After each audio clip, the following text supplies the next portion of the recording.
Alright, what is up guys? NinjaDeathStrike here. Welcome to another Pokemon Showdown battle. We will be in UU for this set of matches, and I am going to be trying the replays on normal speed again. I asked about that in the Cap match, and you guys didn't seem to mind, and I definitely do prefer it because it gives me more time to talk. So my first match is going to be against the Quack Doc, I guess, and yeah, we've both got pretty standard-ish UU teams. We don't have any guys in common, so that's cool, but still guys you see fairly often. As far as threats go for him, you know, Honchkrow I need to be careful of, but it's generally not too bad because you can play around it if you can predict well enough. The two things I'm worried about the most are the Mineshaw and the Heracross. Mineshaw is just really threatening. Especially if it has Stone Edge, it can really cause my team problems. And Heracross just preys on weakened teams. You know, it's an amazing late-game closer. So it's probably Choice Scarfed, but I need to be careful of that.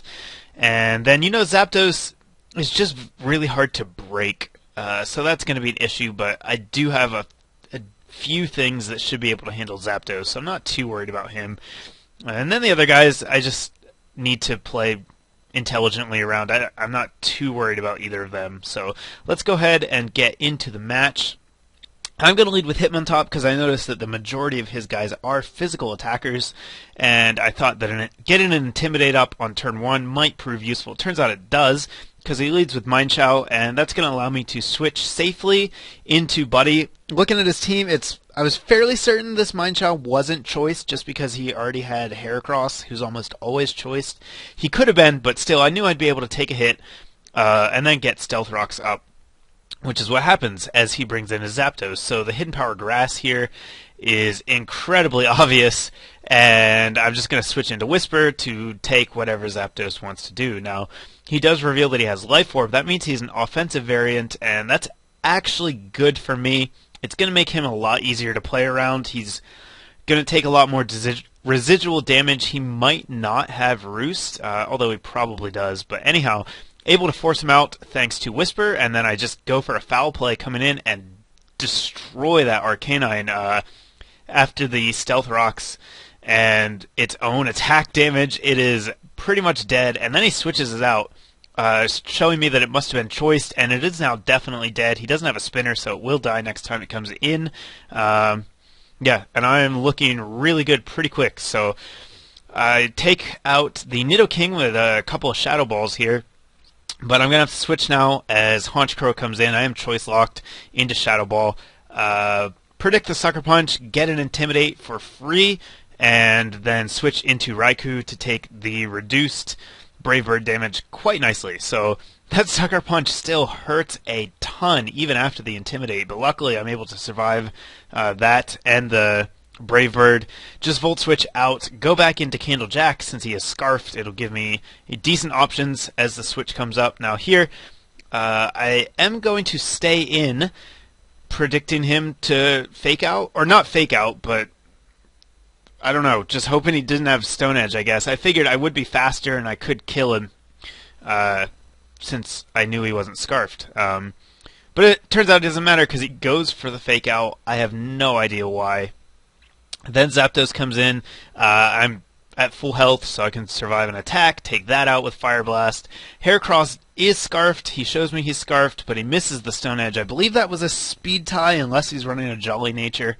I forget what Heracross's base speed is, but I think it's 80, just like Chandelure. So, yep, that happens. Then Arcanine comes in and dies to the rocks. So that is going to be a 6-0, first one I've had in a while. Wasn't quite intentional, but it did work out that way, and I made some pretty decent predictions to help facilitate that. He did play pretty obviously, but still, always nice to get a 6-0 now and then.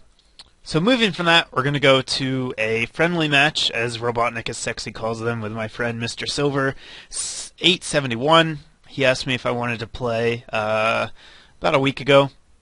And so since I pretty much only play OU and UU, since I'm terrible at RU and NU, we decided to do UU. And he's hosting a tournament too, so he may have wanted to practice for that. But in any case, yeah, I'm up here on the top for this one. He is going to be down on the bottom.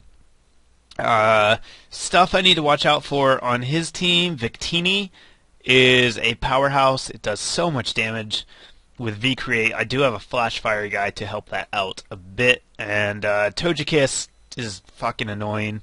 So I'm not too worried about it, though. I can handle it fairly well. I have a lot of things that outspeed it and do lots of damage. So that is really the two main things I'm worried about. Roserade I can probably handle decently enough. And yeah, his other guys are just kind of wally. I definitely didn't think Bisharp was a threat, although he definitely proves to be. At the time, I wasn't too worried about him. So let's go ahead and get into the match. He is going to lead with a Swampert. I'm going to lead with Raikou. I thought he would lead with anything but Swampert. I was actually predicting the Roserade lead there, so I thought I would be able to Volt Switch into Watcher and bounce the Sleep Powder, but I'm just going to have to hard switch again into Watcher anyhow, because I figured he's going to put up Stealth Rocks, and in comes Bisharp. I completely forget about Defiant, switch in DJ Roomba to intimidate it, and actually give him an attack increase, so ugh.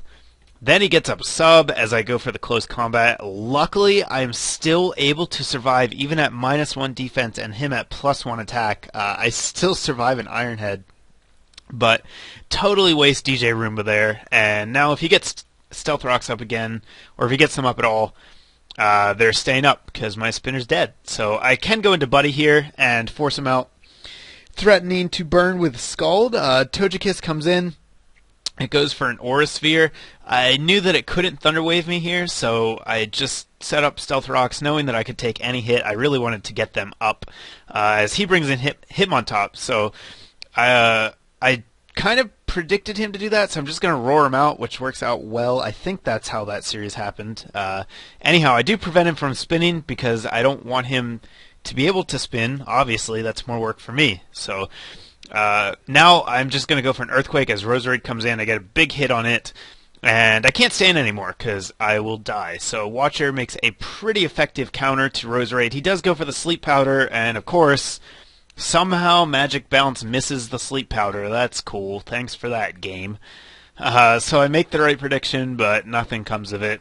And then he's going to predict my Thunder Wave, I guess, as he goes into Swampert here. Now, this matchup is a little strange, but unless he has Ice Beam, I do come out on top just because I'm able to Roost, and Swampert doesn't have any permanent recovery. So he shows me he does have Ice Beam here, but it still only does 35%, which means I can still beat him. And because I can beat him, I'm in no hurry to switch out. It's just better for me to stay in and let him sacrifice his Swampert if that's what he wants to do. Yeah, so I'm not going to switch. I'm not going to risk making a bad prediction or getting something burned or switching into an Earthquake. Yeah, I'll play this game all day. So finally, he does switch out into his Bisharp as I Roost, which was nice for me. It means I don't waste a turn with the Psychic. But now I have to deal with this thing again. Knowing its moveset is going to make it a bit easier to deal with, though, and I'm not too worried about Sucker Punch if it has it. So I go into Buddy, and I actually go for the Roar there just to see. I figured if he had it, he would have gone for it on that turn, and I would have been able to roar him out. But he just goes for Iron Head. It doesn't do much damage at all. I do bring Victini in, and I decide, screw it, just going to stay in and Scald. If he switches, maybe I'll get a burn. If he doesn't, I'll kill Victini. He stays in, gets a big hit with V-Create. But I am able to take out Victini, which is a big threat down. So Roserade comes in here. I think that he is not going to go for the Sleep Powder since I almost put him to sleep last time.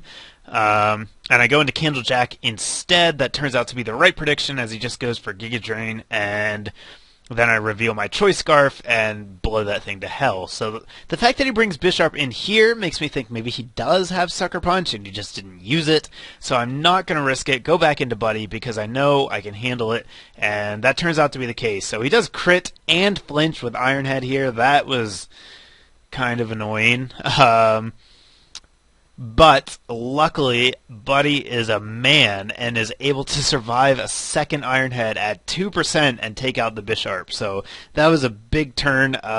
Getting crit flinched could have been really, really bad, but I was able to hang on and take him out. So now him on top comes in again. At this point, I'm fairly certain he's going to want to spin, so I just go to Candle Jack. And I do know that him on top can learn Sucker Punch, but I don't think it's going to be enough to kill me, given my current health. So I just stay and go for the Fire Blast, and it does way less than I expected it to. So he's not going to try and Sucker Punch again now that he's revealed it. That was a nice move. He just goes for a safe Toxic instead. Toxic will hit almost everything on my team, except Xatu.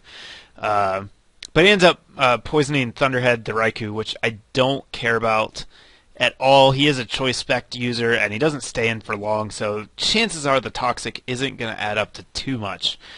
Swampert comes back in here. If it does have Earthquake, whatever, I don't care. Like I said, Watcher just beats it one-on-one.